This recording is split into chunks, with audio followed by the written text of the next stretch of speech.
She rejected him 8 times. On the 9th, the millionaire shocked everyone at the cafe. Don't forget to like the video, subscribe to the channel, and tell us where you're watching from. Enjoy the story. The morning in Asheville began with a light mist covering the cobblestone streets of the historic downtown, where Maple and Bloom opened its doors before the clock even struck 7.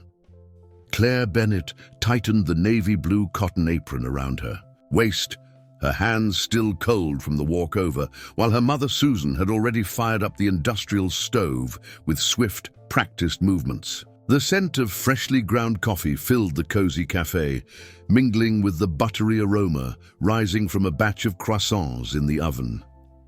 The kitchen and the front counter were connected by a small pass-through window, and Claire, now 28, managed the space with an almost instinctive rhythm. She knew the timing of every order, the name of every customer, the quirks of those who always came on Tuesdays, and the quiet habits of the ones who showed up on Mondays to read the newspaper in peace. It was an old routine, built through sacrifice ever since her father left 10 years ago, leaving mother and daughter with the responsibility of keeping the cafe running and the family together. Eli, her younger brother, would show up sometimes, with damp hair from rushing, carrying fresh loaves from the corner bakery, always wearing that mischievous smile that clashed with Claire's more serious demeanor. That Tuesday, the door chime rang for the 3rd time, signaling a customer who didn't match the usual crowd. He was tall, with dark brown hair simply styled, wearing a light grey sweater beneath a dark overcoat. His shoes were clean, and there was no rush in his step. Claire noticed he paused for a moment in the entryway, quietly observing the space. With a calmness that felt uncommon, there was none of the usual urgency of someone looking for a seat or the uncertainty of a person who didn't know what to order. He was different. He walked over to a table by the window, with a view of the bakery across the street, and sat down without reaching for his phone. Claire approached with her small notepad, her hair pulled back in a low bun, and a tone that balanced politeness with focus. "Good morning. Would you like to start with coffee or take a look at the menu?" He looked up at her with a subtle smile. "What's the house specialty?" he asked. His voice was deep, calm, with no affectation. Claire replied smoothly, "The black coffee is bold and full-bodied. We roast the beans ourselves, and my mum's sweet rolls are usually the most popular." He ordered both, and then stayed for nearly 2 hours, sipping his coffee slowly, letting his eyes wander across the old photos on the walls, the details of the wooden counter, and Claire's movements as she worked the room. He wasn't invasive. He didn't try to strike up a conversation or offer compliments out of place. He just observed. In the end, he left a tip that was generous but not over the top, and thanked her as if he meant it. "Thank you for the service, Miss Bennett. I'll be back." Claire's brows lifted just slightly at the sound of her last name, but she figured he must have read it off her name tag. After he left, Susan poked her head in from the kitchen and said with the quiet certainty of someone who had seen a lot, "There's something different about that one." Claire shrugged. "He's probably just curious about the decor." But she had felt something. Not romantic interest, not instant attraction, just a presence. Steady. Eli walked in, right after pulling out his earbuds. "That new guy was staring at you the whole time. Bet he's coming back tomorrow." And he did, Wednesday, Thursday, Friday, always at the same time. Each visit he ordered something new from the menu, asked polite questions about the neighborhood and the cafe, complimented the chocolate croissant, the cleanliness, the service, never anything personal, never a comment about her looks. The first time he tried to ask her out, casually suggesting they grab coffee somewhere else after. "Your shift." Claire declined with a polite smile and a simple answer. "Thanks, but I'm not available right now."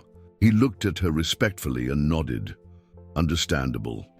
And he didn't push. He came back the next Monday like nothing had happened, sat at the same table, read a book, ordered Susan's apple pie, paid, smiled, left, and so the days went on. Each invitation from him came with patience and space, and each rejection from her was firm but kind.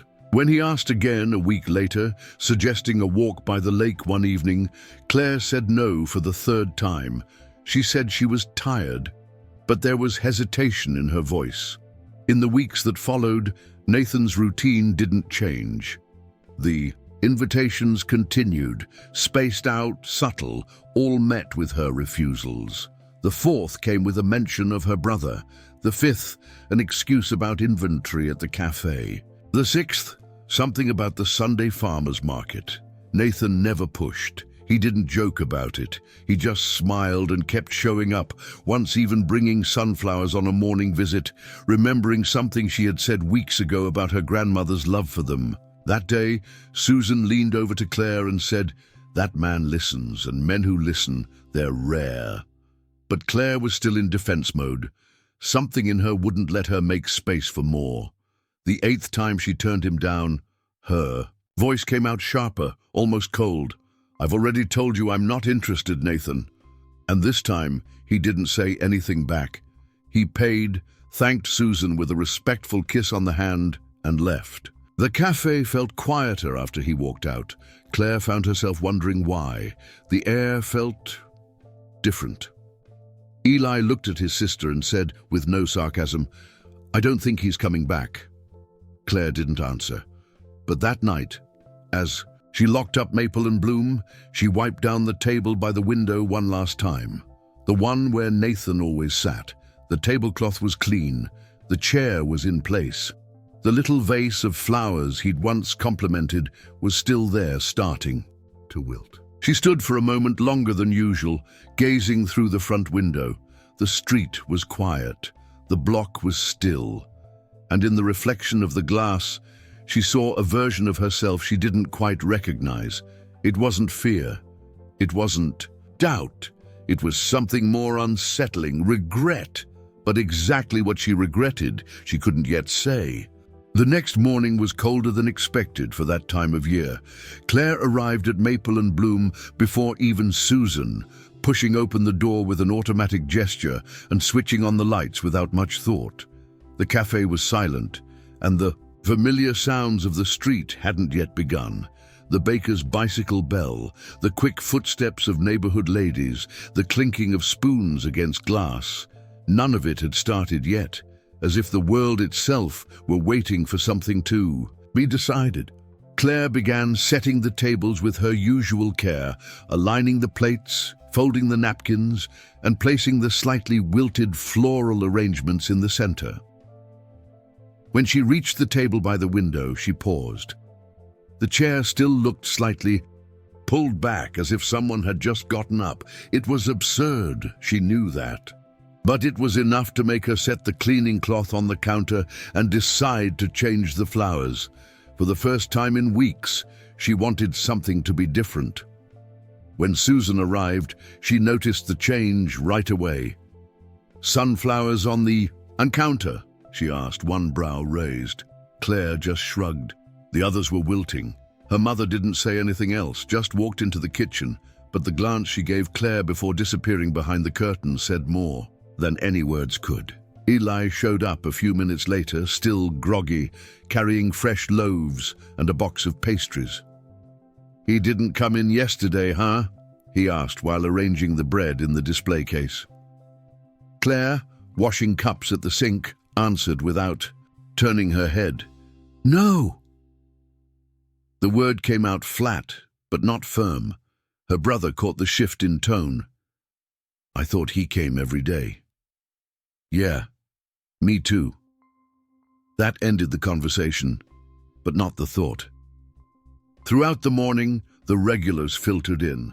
Mr. Franklin asked for his usual. Mrs. Leclerc wanted to know if there'd be upside-down caramelized apple tart later. 2 college students complimented the coffee with cream. But between orders, Claire found herself glancing at the door each time the chime rang. And every time, it wasn't Nathan. Business slowed by early afternoon. Claire took the quiet moment to bring Eli a plate with a slice of apple tart as he studied in the kitchen, an algebra book open in front of him. Susan sat nearby with her, feet resting on the chair beside her, flipping through an old recipe magazine. When the front door chime rang again, Claire returned alone to the main room. A man she had never seen before stood just inside, middle-aged, dark coat, gentle expression. He held a white envelope in one hand. "Miss Bennet," he asked, confirming her identity before offering what he held. "I'm Victor Lemoine, a friend of Nathan Renault. He asked me to deliver this personally." Claire looked at the envelope, as if it were something unfamiliar, even dangerous. "Is he okay?" she asked, quicker than she meant to. Victor nodded. "He is, but he felt it was best to keep his distance, as you made clear." The formality of his tone caught her off. "God!" Claire thanked him with a small gesture and stood holding the envelope even after the man had left. It had no weight, no thickness, just her name written in pen, in simple handwriting. For nearly an hour, Claire carried on with her tasks as if the envelope didn't exist. She washed glasses, cleared tables, took orders, picked up napkins. Each motion executed with a focus so sharp it bordered on denial. But the envelope remained in her apron pocket, folded in half, and with it, Nathan's invisible presence. By the time the sun began to set and the cafe closed for the day, Claire was the last to leave. Walking home along the narrow street lined with old buildings and flowered balconies, she moved slowly. In the small apartment she shared with Susan and Eli, she climbed the stairs, stepped into her room, and finally opened the envelope. Inside was a handwritten letter, no elaborate opening. The tone of the words matched everything he had shown so far, direct, attentive, and calm. "Claire, I don't want to bother you, and I won't try to convince you again. I'm writing this only because I still want you to know who I am, or rather, why I made a point of being there every day. It was never about persistence. It was about presence, about slowly discovering what's behind the smallest gestures. You offered me a cup of coffee, and I saw more than good service. I saw someone who treats every person as if they truly matter. And that's why I kept coming back. I'm not asking for anything. No reply, no promise. I just want you to know that if one day you decide this might be worth a try, I'll be here. No pressure, no expectations, just me." Nathan. The letter was brief, clear, no detours. Claire read it twice. By the third time, her eyes had filled with tears. She sat on the edge of the bed, hands on her knees, her heart tangled in emotions she'd been pushing away for weeks. It wasn't about him. It was about everything she had refused to feel. The letter, unlike all his previous approaches, didn't ask for anything. It simply offered an opening, a possibility. The memory of rejection number 8 still echoed in her mind. But now, with the letter in her hands, Claire understood that it had never been about insistence. It was about something she hadn't dared to name: constancy. And no matter how hard she tried to deny it, it stirred something in her in a way no one ever had before. The next morning, Claire woke before her alarm. The light outside was still dim, and the usual sounds of the city hadn't yet begun. She lay there for a few minutes, staring at the ceiling, the words from the letter still echoing in her thoughts. She had tucked the envelope into the nightstand drawer, but it felt as though it was still resting on her chest, shaping each breath. She got up slowly, walked into the kitchen, and found Susan already placing the kettle on the stove. Her mother looked at her for a moment before speaking. "You didn't sleep well." Claire didn't deny it. It was a long night. Susan didn't ask anything else. She simply handed her a cup of coffee and kept the kind of respectful silence that only someone who understands that the most important decisions ripen in their own time can hold. Eli appeared only as Claire was getting ready to leave. He was wearing his school sweatshirt, yawning as he put on his sneakers. "You think he'll come back?" he asked plainly. Claire didn't answer right away. "I don't think so." When she arrived at Maple and Bloom, the cafe felt colder than usual, even with the heaters on. There was no note on the window table, no fresh flowers, no sunflowers. Just the same old space, with its worn wooden floor, shelves lined with jars of preserves, and the embroidered tablecloth Susan had sewn on rainy weekends. Still, something felt different. Maybe it was Nathan's final absence, or maybe it was the fact that she now noticed she was noticing him. Throughout the morning, the regular customers came and went, but the window table remained empty. No new guest dared to sit there. Claire wondered if it was just her imagination, or if somehow the cafe itself had registered the absence of someone who had quietly become part of its rhythm. Susan, always observant, caught her daughter's repeated glances toward that corner of the room. "You know what's funny?" she said as she filled the sugar jars. "You turned that man down 8 times, and yet you still speak about him with your eyes." Claire turned to her mother, her expression a mix of fatigue and discomfort. "I'm not talking about him." Susan gave a slight shrug. "Your eyes are." Claire didn't reply. That afternoon, as things quieted down, Eli returned from school earlier than usual. He sat at one of the chairs in the back with his math notebook and watched his sister for a long while. After some time, without looking up, he spoke. "You can keep pretending you don't care, but everyone here already knows." Claire let out a sigh. "It's not that simple." "Sure it is," he said, flipping a page. "You just have to accept that someone really likes you and stop running from it." The words, simple as they were coming from a teenager, hit a fragile spot. Claire realized, uncomfortably, that maybe her resistance wasn't about protection anymore. Maybe it had become stubbornness, a shield she wore out of habit, not because she still needed it. For the next 2 days, Nathan didn't return. Neither did Victor. No new messages, no more letters. Silence settled in. And in that stillness, Claire began to understand the weight of his absence, the way the door chime would sound, and she'd instinctively expect to see that grey sweater. How the table by the window still felt reserved, even when it wasn't. And most of all, how Nathan's small gestures had filled spaces that now felt oddly empty again. His questions about Eli, the compliments on her mother's cooking, the flowers, left quietly, the invitations declined, always received with respect. All of it, things she once saw as persistence, now took on a different meaning. Genuine interest, steady, patient, interest that never begged, only offered presence. And now, finally, that presence had stepped away completely. Claire started to realize that maybe she had waited for him to retreat so she could feel in control, and now that he had, she felt less in control than ever. By Friday, the cafe was calm. A long weekend was approaching, and many locals had left town. Susan decided they would close up a bit earlier.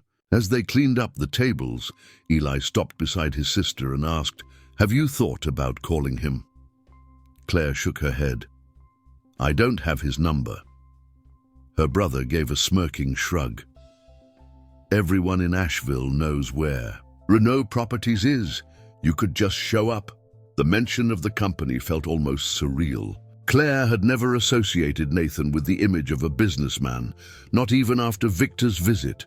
To her, he was the guy who sat near the window, the man who liked strong black coffee and her mum's sweet rolls.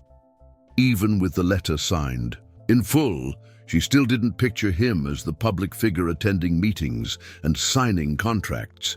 There had always been something deliberately simple about the way he chose to present himself, and now she understood that this was part of what had touched her. Nathan didn't want to be admired. He wanted to be seen. Claire locked up the cafe with cold fingers. The wind had picked up that evening, and a few dry leaves danced across the sidewalk. She paused at the curb for a moment, keys still in hand. She looked over at the window table, now empty, the cafe's sign reflected backward in the glass. A thought crossed her mind, so quick she tried to brush it away. But the seed had been planted. What if it was her turn now to take the step? Not an apology, not a grand confession, just a gesture, something small, but enough to say his time hadn't been wasted, that she had seen it, even if it took her a while, that someone who loves slowly still deserves an answer. And in that moment, Claire knew if there was a ninth invitation to be made, it didn't belong to Nathan anymore. On Saturday morning, Claire woke with a sense of resolve she hadn't felt in a long time. It wasn't excitement, and it wasn't urgency. It was simply the clear realization that putting something off any longer wouldn't make the feeling go away. It would only let it fade until it turned into regret. She got dressed simply, her hair pulled into its usual low bun, wearing the grey coat she used for long shifts at the cafe. Eli noticed the change in her expression during breakfast. "You heading out?" he asked, mouth full of toast. Claire just said, "I need to take care of something." Susan, already slicing apples for that day's tart, lifted her eyes from the cutting board.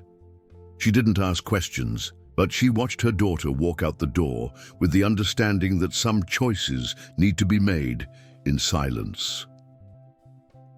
Claire walked through streets still damp from the night before. The sky was partly overcast, and the cool breeze tugged at the flags hanging from local storefronts. The address for Renault Properties was known by nearly everyone in Asheville. It was the city's leading firm for construction and urban restoration, responsible for many of the historic building renovations in the area. Still, Claire had never really paid attention to its facade. When she turned onto Tilley Street, she spotted the building, refinished exterior, large windows. It wasn't flashy. It was solid, tasteful, functional, just like him. When she stepped inside, the receptionist greeted her with a professional smile. "Good morning, miss. How can I help you?" Claire hesitated for a second. "I'd like to leave an envelope for Mr. Nathan Renault. It's personal." The woman nodded, pulled out a short form, and returned with a blue folder. "You can place it here. He receives everything directly." Claire pulled the envelope she had prepared the night before from her coat pocket and placed it inside without adding any notes. On the walk back to Maple and Bloom, she moved more slowly. She had written just one page, direct, unadorned. "Nathan, maybe I took too long. Maybe the time you waited has already passed, but I wanted to say I read your letter more than once. And I realized I never thanked you for your patience, your kindness, the sunflowers. Today, I'm the one making an invitation. If you're still up for coffee, outside of here, I'm free tomorrow afternoon. Claire." It was simple, but to her, it was everything. A reversal of the pattern she herself had repeated 8 times. It was also a risk. She didn't know if he'd say yes. She didn't know if he was still waiting. But for the first time, she was willing not to let pride win. When she returned to the cafe, Susan looked up with a slight smile. "The apples are in the oven. The rest is up to you." Claire washed her hands and got back to work. She served. Customers double-checked orders, made notes in the account book. The letter had been delivered. It was out of her hands now, which meant it was out of her control, and that made her restless. But it was a different kind of restlessness. It wasn't fear, it was anticipation. The next day, Sunday arrived with clear skies and lighter air. Claire woke to Eli playing with kitchen towels and Susan humming an old tune. Everything seemed just slightly brighter. She put on a dark blue dress, a cream-colored coat, and let her hair fall in a looser style than usual. She wore no lipstick, but her lips had color. She left the house just before 3 and walked to the small restaurant she had mentioned in the letter. It was a place Nathan had once complimented, praising the view of the canal and the simple but well-prepared dishes. Claire arrived 5 minutes early. She chose a corner table with a view of the water. She ordered a glass of water and waited. She hadn't written a specific time, just the day. The invitation was open, just like he had always been with her. The minutes passed slowly. At 3:20, she was still alone. At 3:30, she ordered a coffee. By 3:45, she had begun to accept that maybe he wouldn't come. Maybe the letter hadn't reached him in time. Maybe he saw it as too little, too late. Maybe he'd moved on. Just as she was thinking of asking for the check, she heard approaching footsteps and looked up. Nathan was there, standing with his dark coat draped over his shoulders, an unreadable expression in his eyes. He walked toward the table with the steady calm of someone stepping into familiar ground. "Claire!"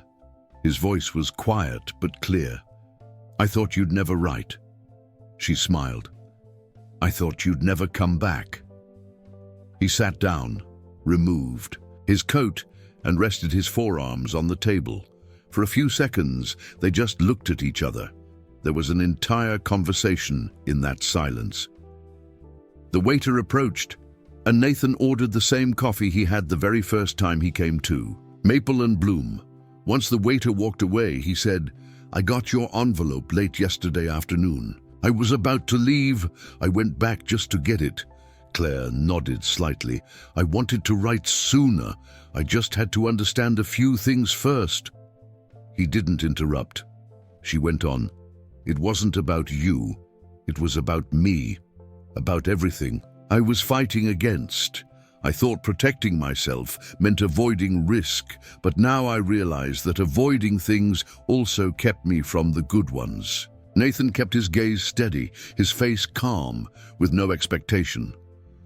"I'm still here," he said simply. And those 3 words, quiet and direct, were enough for Claire to finally feel her body relax. It was a beginning, not a restart. It was, finally, the 9th invitation, and for the first time it was a yes. That afternoon, sitting across from each other at the small table by the canal, Claire and Nathan seemed to be in a space suspended outside of time. Life continued around them, people walking by, waiters coming and going, glasses being cleared. But none of it intruded on the quiet bubble they created as they talked. Nathan's coffee was slowly going cold in its cup, and Claire stirred her spoon, absent-mindedly, as if the motion helped her find rhythm in her words. She spoke about the years after her father's death, her mother's effort to keep Maple and Bloom running, how Eli had grown up between work shifts and homework assignments. Nathan listened without interruptions, his eyes steady on hers, responding only with small gestures when a pause seemed needed. Claire wasn't used to opening up this easily, yet the words flowed with a new kind of lightness. He didn't try to finish her sentences. He didn't interpret her feelings. He just listened, like the moment mattered to him as much as all the days he had patiently tried to invite her out. It didn't feel like a reckoning. It felt like the continuation of something that had been building all along. Nathan eventually spoke about his childhood in Asheville, about a strict father, expectations that started early, school that wasn't optional. He shared how he'd taken over the family business and learned to avoid noisy environments and hollow relationships. He admitted he had made many decisions out of obligation, but that in recent years he'd been trying to figure out what he actually wanted for himself, beyond duties and checklists. Claire listened with growing attention. It wasn't the story of a wealthy man. It was the story of someone learning to choose more carefully after being chosen too often for the wrong reasons. And there, between memories and simple truths, they discovered an unexpected common ground, a shared desire to find something meaningful beyond appearances, beyond expectations, beyond easy wins. As the sun began to lower and golden light touched the windows across the canal, Nathan asked if she wanted to take a walk. Claire nodded gently, and they left the restaurant together, walking at a pace that felt unforced. Their walk led them to a quiet street, lined with trees, wooden benches, and flower beds just starting to show signs of spring. They stopped by a small iron bridge where the canal curved, and Nathan mentioned that he had passed by the week before, alone. "It's a good place to think," he said. Claire smiled softly. "And today?" He didn't need to answer. Her presence said enough. They sat on one of the benches. Claire tucked her hair behind her ears, still trying to process the storm. Of feelings the encounter stirred in her. It was strange to admit how long she'd unknowingly waited for this. Nathan sat beside her, his hands resting calmly on his knees, not moving any closer than needed. There was a quiet respect in everything. He did, an unspoken understanding of her pace, her space. And Claire realized it was that consistent care, not persistence, that was slowly dismantling her defenses. Not intensity, constancy. Claire took a deep breath before speaking again. "You left after the 8th time. I thought I'd never see you again." Nathan looked ahead, watching the water flow slowly beneath the bridge. "I left because you asked me to, and I figured that if I kept showing up, it would cross a line." She nodded slowly, letting the weight of his words settle in. "I thought I wanted that distance, but in the days that followed, everything felt off, like something was missing from the cafe." Nathan smiled, not with irony, but understanding. "Absence speaks too." Claire lowered her gaze for a moment, and I listened. There was something new in her tone, a soft surrender. She was no longer the woman who refused out of fear. She was someone searching for the part of her heart where it might be safe to start again. Nathan didn't move toward her. He just waited, as he always had. And there, on that old wooden bench, she understood that she didn't need protection from him. He wasn't trying to tear down her walls. He was waiting for permission to walk through. When they said goodbye, Nathan walked her to the street where she lived. They stopped in front of the small gate of her building, where her mother's. Ceramic pots brimmed with greenery. Claire held her keys in her hand, but didn't hurry to use them. She looked at him with renewed attention, noticing everything she had spent so long avoiding. "If I had said yes to the first invitation, do you think we'd be here today?" she asked. Nathan tilted his head slightly.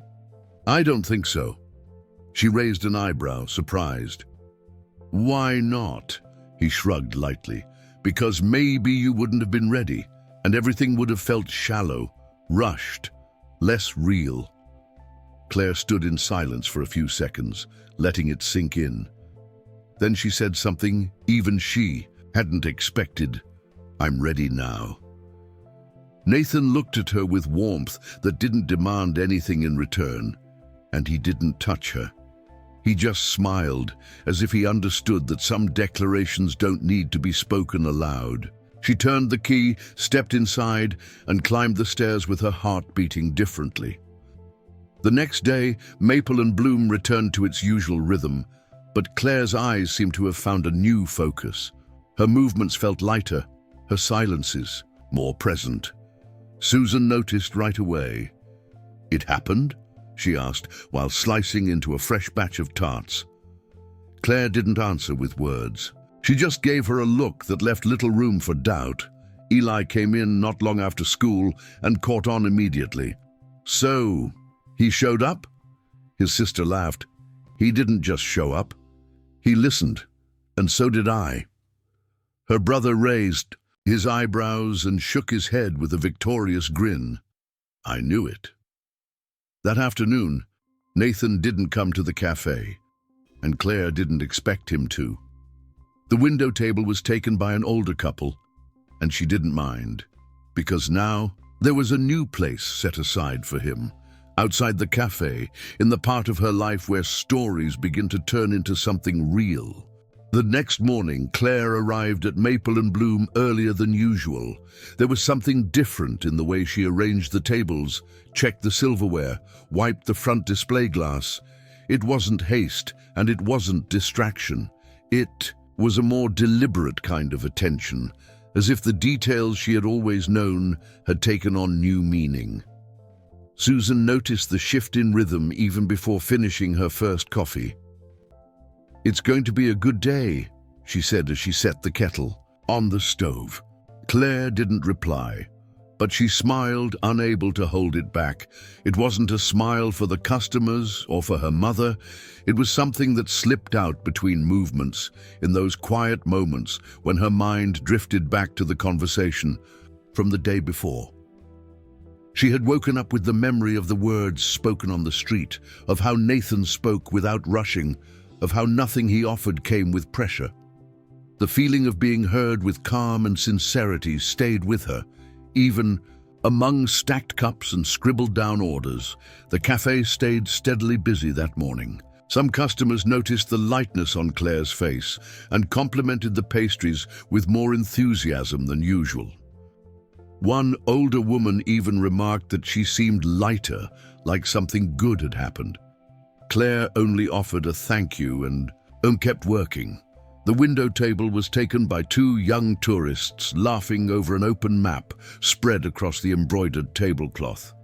And she found it beautiful that the space, once so quietly tied to expectation, was now being used in a present and lively way. Nathan didn't show up, but there was no frustration in that. His silence no longer felt like an uncomfortable absence. It was part of the new rhythm forming between them. No need for forced consistency, no gestures made just to maintain appearances. Now, the pace belonged to both of them, and Claire understood the freedom in not knowing exactly when he would come back.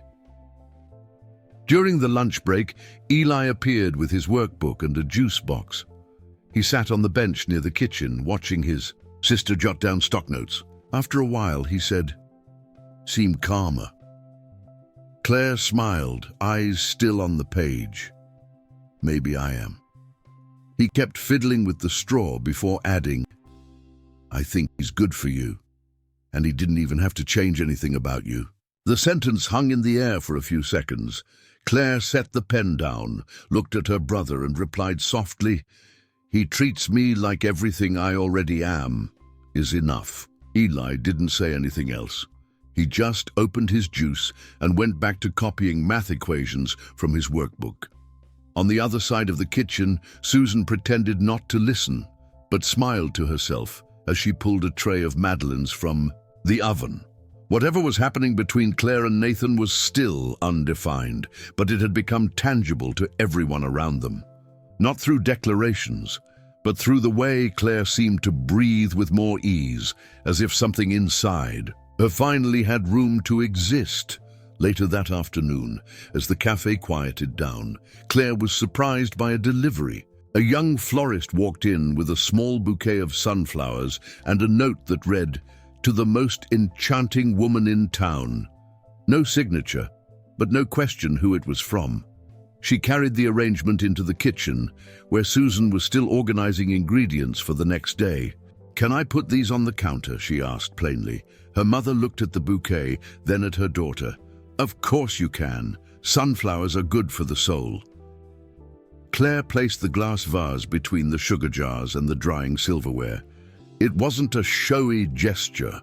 It was a reminder, a symbol of something beginning, steady, warm, with no easy promises. She spent the rest of the day half aware of the time, not out of anxiety, but from genuine hope. She wanted to know if he'd come in.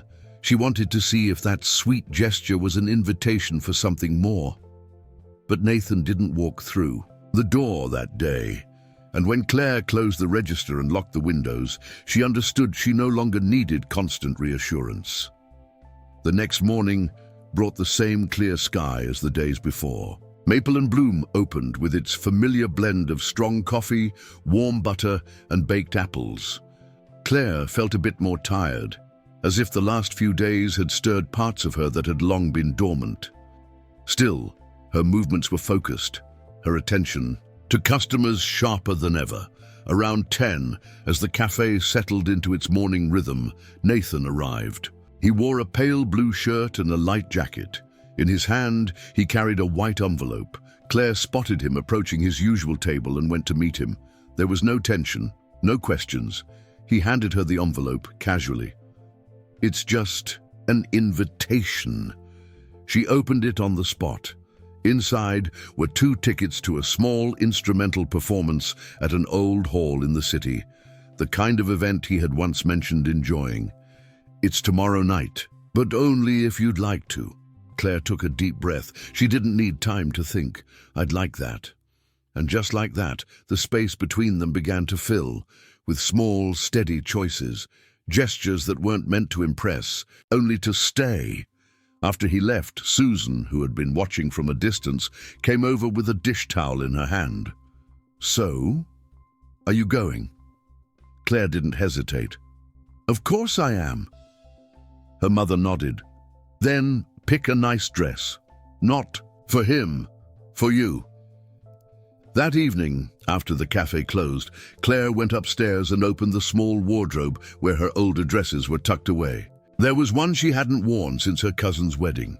She ran her fingers over the fabric, as if reconnecting with a part of herself she hadn't seen in years. There was no doubt in what she felt. Whatever was beginning between her and Nathan didn't rely on urgency or grand declarations. It was being built through served coffees, quiet invitations, and handwritten notes. And this way of loving, firm, delicate, and present, was everything she hadn't known she needed until now. Claire got ready with care. The deep teal dress she had picked out the night before was freshly pressed, fitting her body with ease. She pinned her hair to the side, letting one soft strand fall loose, and wore small earrings, the same ones she wore to Eli's birthdays. She didn't go overboard, but she also didn't try to hide that she was dressing up. When she came down the stairs of her building, the sky was still light. Asheville had that golden hue of early evening, with windows reflecting the soft sun. Nathan was already waiting outside. He wore a dress shirt, blazer, leather shoes, his hair neat as always. When he saw her, he smiled immediately. "You look beautiful." He said it without hesitation. She thanked him, and he offered his arm, so they could walk together. The performance was held in an old stone building, restored as part of a cultural program Nathan supported. The space was small, with heavy curtains, dark wooden seats, and floor lamps in the corners. When they arrived, he led her to the 3rd row. The lights were low, and the crowd murmured in hushed tones. Claire looked around and, rather than feeling out of place, felt at ease. It was new for her, but it made sense, and more than that, he didn't treat her like someone out of place. On the contrary, he acted as if she belonged there with him. Nathan picked up the program and folded it in half. "If you don't like it, we can sneak out at intermission and grab some wine somewhere else." She looked at him with quiet conviction. "If I'm here, it's because I want to be, and I want to stay through the end." He smiled, and she wasn't just saying it, she meant it. She wanted to be there. With him. The music began. Violins and piano created an intimate, immersive atmosphere, but Claire realized she was paying more attention to Nathan's movements than to the performance. How he rested one hand on the back of the seat, how he crossed his legs comfortably, the way he watched the stage with real focus, not fidgeting or checking his phone. After everything she had experienced, being with someone who could be fully present in a simple moment like this was something she hadn't learned to value until now. When the lights came up for intermission, he turned to her. "You okay?" Claire answered clearly. "Yes, and I'm enjoying it." He nodded slightly and, instead of saying more, pulled out his phone. He typed quickly and showed her the screen. It read, "After this, I want to take you to dinner. It's already booked." She read it and replied out loud, her voice steady, "Then let's stay till the end." His smile was exactly what she had hoped for. After the concert, they walked to a restaurant just across the bridge. It was a small place, warm lighting, linen tablecloths. Nathan had reserved a table by the window. When they sat down, the waiter greeted them by his name. Claire took her time with the menu, but Nathan had already taken care of the wine. He poured both glasses and raised his. "I think today is the first real day of our story." She raised hers. "If that's the case, I'm ready to keep going." No more vague phrases, no more circles. Now everything was clear. Nathan mentioned he had been about to travel that week but had postponed it. "I didn't want to leave, without knowing if you still wanted me around." Claire looked him in the eyes. "I don't just want you, I've chosen you." He didn't hide how much it meant. It was everything he needed to hear. They talked about the coming days, made weekend plans, spoke about Eli, about Susan, about changes that now felt natural. A couple, finally. When they left the restaurant, Nathan walked her to her front door. They stopped on the same sidewalk as the night before, but now the mood wasn't one of anticipation. It was certainty. Claire leaned lightly against the stone wall, holding her purse in one hand. Nathan stood in front of her and didn't speak for a few seconds. He just looked at her, as if saving the image for later. She reached up and touched the collar of his shirt. "Have you always been like this?" He smiled. "Like what?" "Steady, sure, but never arrogant." He took a moment before answering. "It took me a long time to learn that being sure of yourself doesn't mean trying to convince anyone. It just means being there and waiting for the right answer." Claire took a deep breath. "Then here's your answer." She stepped closer and kissed him. No rush, no doubt. It was a clear, open, intentional kiss, one that didn't need to be hidden and carried no uncertainty about its meaning. When it ended, she whispered, "You can come back tomorrow." Answered with a hand at her waist, and the day after, and the day after that too. The next morning, Maple and Bloom opened with its usual aroma of strong coffee and melted butter, but the air felt lighter somehow. Claire arrived with her usual bun, the same apron, the same gestures, but her eyes had a new brightness. Eli noticed right away when he came down to grab some juice. "So, is it official now?" Claire set the cups on the counter and replied calmly, "Yes." Susan, finishing up a tray of sliced brioche, chimed in with her usual gentle sarcasm. "I thought it'd take at least 3 more invitations," Claire laughed. "The 9th was enough." Nathan showed up at 9 sharp. He entered the cafe like he belonged there. He didn't glance around, just walked straight to the counter, kissed Susan's hand and tapped Eli's shoulder. Claire greeted him with a smile. He handed her a folded note with a single sentence, written by hand. "Tonight at 7. Don't be late. I'm planning something." She slipped the note into her pocket, leaned slightly over the counter, and said simply, "I'll be there." Claire closed the cafe at 6:40 p.m. and told her mom she wouldn't be home for dinner. Susan smiled knowingly, as if she had already figured it out. Eli walked by holding a glass of juice and simply said, "Don't forget to tell me everything later." Claire responded with a slight nod and stepped out into the fading light. The town had that slow end-of-day rhythm, with shop lights dimming and streets growing quieter. Nathan had texted her not long before, "Waiting for you at home, gates open." He had added a simple emoji, the one he always used when trying to soften serious messages. Claire replied with just, "On my way." The walk to his house was short, but long enough to let her settle the quiet anticipation that still rose inside her, even after everything they had already shared. She walked with purpose, her coat folded over one arm, phone still in hand. Nathan's house sat on a wide lot with a clean, modest exterior. Jasmine bushes lined the front gate. A stone path led through the garden, and there was a wooden bench under the side window. When Claire pushed the gate open, she saw the living room lights on. He stood in the doorway frame, sleeves rolled up on his white shirt, a glass of wine in hand. "Evening," he said, smiling before the word even left his mouth. She stepped inside, and they hugged and kissed without hesitation, no pause, no holding back. The house was warmly decorated, with light wood furniture, bookshelves, and framed photographs of the old town. Nathan led her into the kitchen, where the table was already set. "I made pasta. No restaurant tonight. Just the two of us." She sat down, taking in the scene. A soft grey linen tablecloth, wine already poured, silverware neatly arranged. There was care in everything, but none of it felt overly formal. This was a dinner between two people who knew each other, who were already together. Over dinner, they talked about new projects Nathan's company was launching downtown. Claire mentioned she was considering a few updates at Maple and Bloom, including replacing the kitchen oven. Nathan listened attentively and asked more.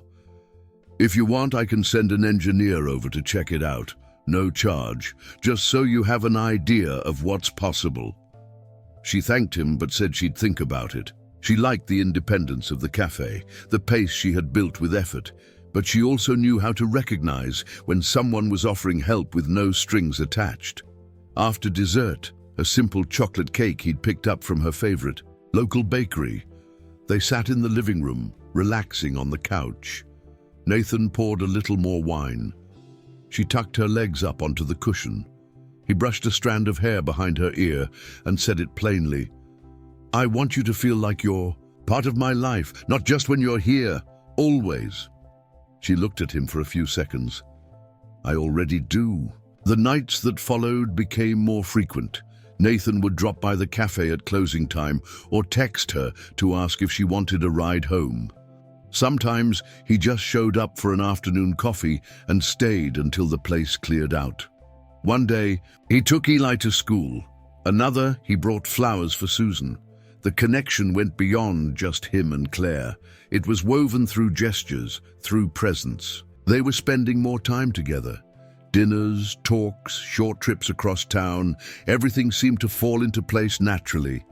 They messaged each other throughout the day, updates on the menu, a song one of them was listening to, some random news story. Claire started looking forward to these texts with a quiet smile. Each exchange built more space between them. He never intruded on her time. He lived within it. On a Thursday, Nathan invited her to spend the weekend out of town. He didn't say where they were going, just told her to be ready by 10, pack something comfy, and a sweater in case it gets chilly. The message came before lunch, and Claire read it twice, then replied with a single word, "Yes." Susan noticed the subtle excitement in her daughter as the day went on. "You going on a trip with him?" Claire answered naturally. "Just a little getaway."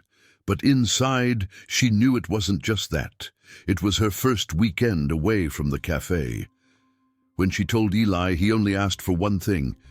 "Bring me pictures, but not of landscapes. I want to see you too." On Friday night, Claire picked out her clothes carefully, checked her overnight bag twice, and laid everything neatly on the armchair. That evening, Nathan stopped by. They grabbed hand pies and ate them on his porch, laughing as he tried to balance a napkin and his wine glass at the same time. He didn't mind. It was her he wanted to be with, even in messy little moments. Saturday morning arrived with clear skies. Claire left her apartment right on time. Nathan was already waiting, in the car outside her building. He got out, opened the door for her, and she kissed him in return. They didn't talk for the first few minutes of the drive. The city slowly faded behind them, replaced by rolling hills and open fields. He drove with one hand on the wheel, the other holding hers. When she finally asked where they were headed, he answered with a smile. "I want to take you to a place I've been going to since I was a kid, but I've never taken anyone else there." She didn't say anything, just held his hand tighter. They drove on in silence, but they both knew they were headed in the same direction. The wooden gate creaked slightly as it swung inward. Claire stepped out of the car before Nathan had even finished parking. He pointed the way with a calm gesture, and they followed a narrow path flanked by short trees. The place had no signs, no name at the entrance. It was a secluded property with uneven grass, a single-story stone house and dark-framed windows. In the back, a small creek ran along a hedge line. Nathan had grown up here. The land had belonged to an uncle who had long since passed, leaving the house to the family. This was where Nathan had spent his childhood weekends, his teenage summers, and his loneliest moments as an adult when he needed space from the city.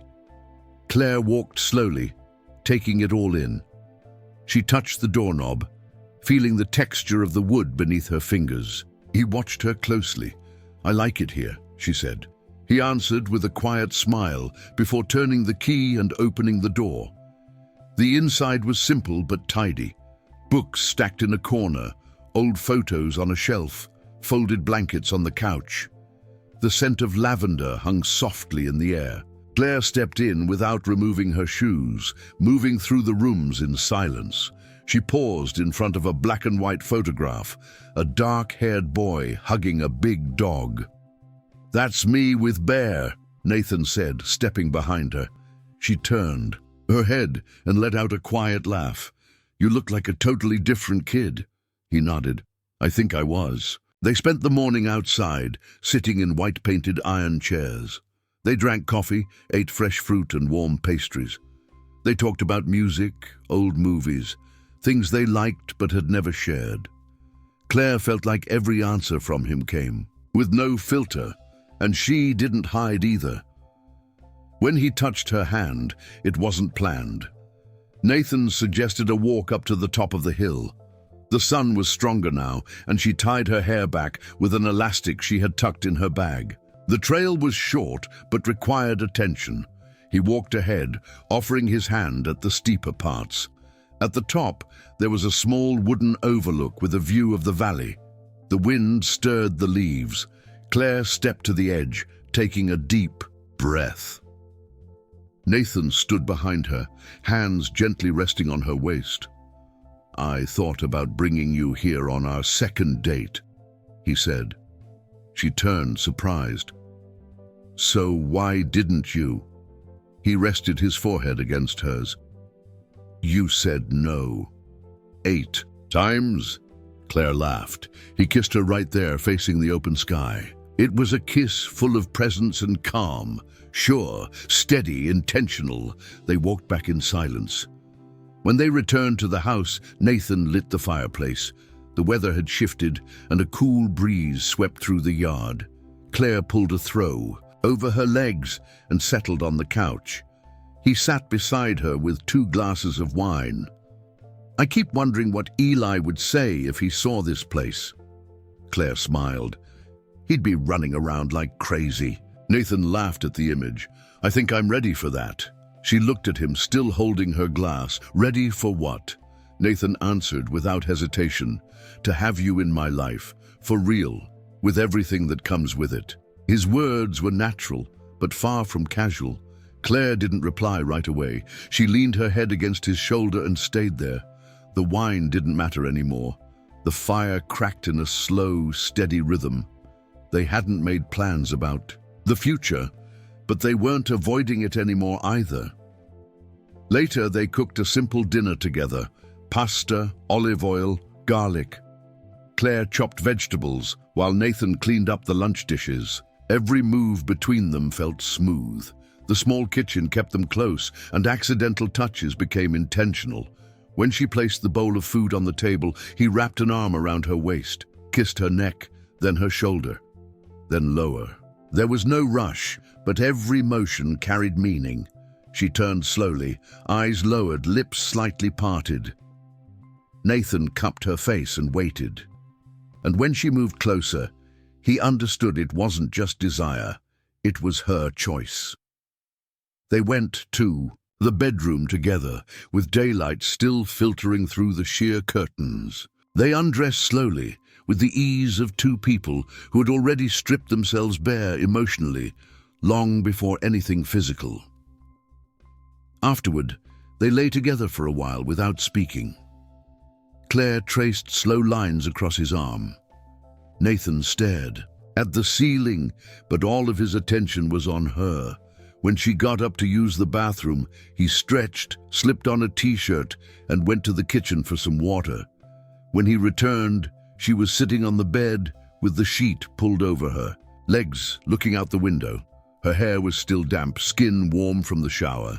Nathan sat at the edge of the bed holding the glass. When she came closer, he shifted to make space and gently lifted the sheet. Claire sat beside him and looked around the room in silence for a few seconds. "I could stay here longer," she said, barely above a whisper. Nathan gave her a small, soft smile. "We can come back anytime we want." She rested her head on his shoulder without replying, and they stayed like that, listening to the soft wind outside the window. Nothing else was needed, just him there and him with her. Claire woke up to the sound of a kettle whistling from the kitchen. The smell of fresh coffee drifted through the narrow hallway, and streaks of sunlight passed between the light curtains. She slipped on one of his shirts, tied her hair up quickly, and walked barefoot into the main room. Nathan was already up, setting the table with 2 mugs, butter, and slices of toasted brioche. When he saw her, he reached out his hand. "Sit down. It's all ready." She leaned in to kiss his cheek and took her seat.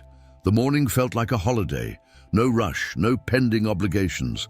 They ate together in silence at first, between sips of coffee and glances that carried more meaning than any conversation. It was intimacy that no longer needed to be managed, just lived. When they finished, Nathan cleared the plates and she dried the silverware with a floral cotton towel. They hadn't just shared a meal, they had shared the beginning of the day. Little before noon, they began packing up to head back. Nathan wanted to stop by a nursery in town to pick up some new plants for his backyard. Claire remembered she had a package to pick up at a stationery store near the Maple and Bloom Café. In the car, they rode with the windows down. An old song played on the radio, and she hummed along to the parts she knew. He joined in on the chorus, messing up some of the lyrics, making her laugh. When they reached town, he dropped her off in front of the store and went to find parking. Claire spoke briefly with the clerk and retrieved her package, a new notebook with a hard cover and blank pages, where she planned to jot down ideas for the cafe's end-of-year season. As she walked out, she saw Nathan leaning casually against a nearby post, hands in his pockets, holding a bouquet of white tulips. "For your mom," he said. "She welcomed me.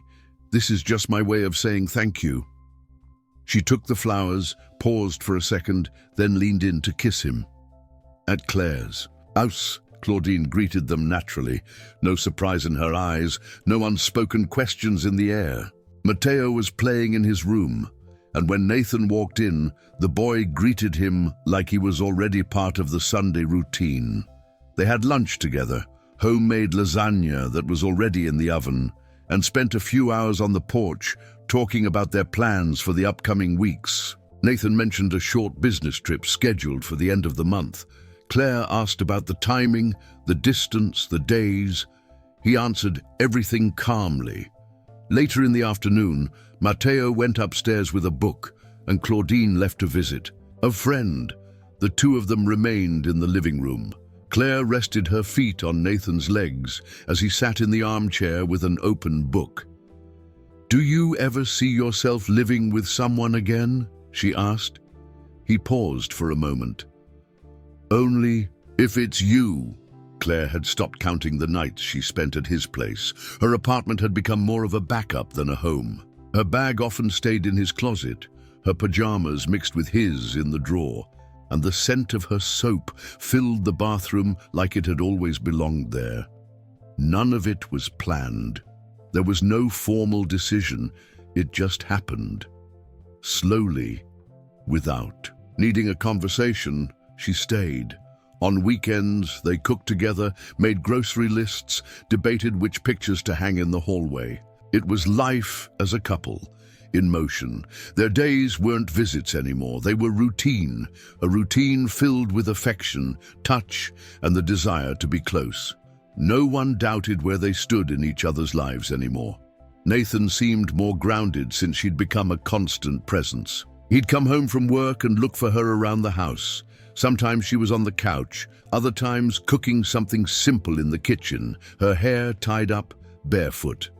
He would watch her from a distance just long enough to take in the scene. She already had keys, knew where important documents were, and remembered the alarm codes. One night, after a long day, he arrived late and found her in the shower. He left his clothes on the bedroom floor, stepped under the water, and hugged her from behind. They didn't speak, they didn't need to. They simply stood there, warm water cascading over them, breaths aligned and full awareness of what they were building. Over time, the house changed in small ways. A framed photo of the two of them sat in the corner of the living room. Her slippers, next to his by the bed, a handwritten note stuck to the fridge with the words, "Picking you up at 6. These changes weren't announced or celebrated. They simply appeared, the result of something that was already real. Nathan noticed each detail and welcomed it as part of life together. And Claire, even without saying it aloud, felt that the place was hers. It no longer felt like a visit. The house was hers too, in the scent, the sounds, the timing. They slept wrapped in each other's arms without planning, cooked without coordinating, laughed in the middle of unfinished thoughts. Their love didn't need grand gestures. It lived in the way their shoulders brushed while doing dishes, the way she folded his shirts, the care he took to leave the hallway light on, in case she went to bed later. Weeks passed gently. Sundays became sacred for rest. Friday nights no longer meant going out, but long talks about old movies and small plans like painting a wall or buying more plants for the porch. He spoke about meetings with ease, and she talked about cafe plans. Without holding back, sharing wasn't a task, it was a reflection of their bond. When one of them got home late, the other already knew what to prepare. Tea, a dry towel, a kiss at the door. They moved in sync without trying. And even their silences carried no distance, only presence, understanding, care. It was on one of those ordinary Sundays that Nathan decided he didn't want to call it just living together anymore. He was cleaning up after breakfast when he stopped by the table, a dish towel in one hand and a ring in his pocket. Claire was sitting on the counter, scrolling on her phone, her hair still damp from the shower. He watched her for a few seconds, then walked over slowly. He took her hand and remained quiet for a moment. She looked up, curious. "If I said, 'I don't ever want you to leave again,' would you understand what I mean?" She raised an eyebrow, then smiled. "I think so." That's when he pulled the ring from his pocket. There was no kneeling, no speech, just a steady, clear gaze. "Marry me." She didn't answer right away, not because she was unsure, but because she was trying to hold back the laugh that came with nervous excitement and emotion. When she stood, still holding his hand, her smile had widened. "Only if it's today," she said. Then she hugged him tightly, heart thudding against his chest.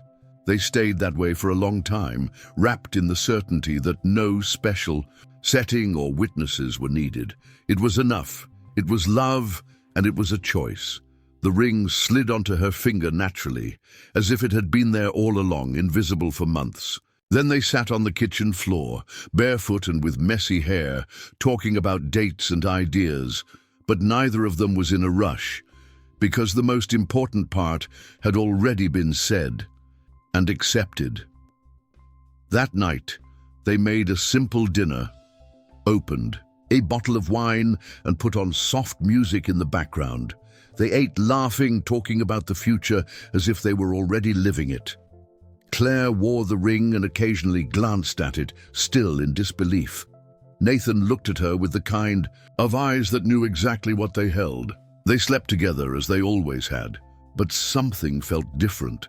Her breathing was calmer, his arms held tighter, and in the middle of the night when she turned to him and whispered, "Thank you," he answered, low and steady, For what? For sending me that note when anyone else would have given up. I never would have given up. I was just giving you space to think. She pressed her face to his chest and closed her eyes, certain that nowhere else in the world made more sense. The end. Did you enjoy this story? Don't forget to like the video and subscribe to our channel so you never miss another heartfelt tale. See you next time.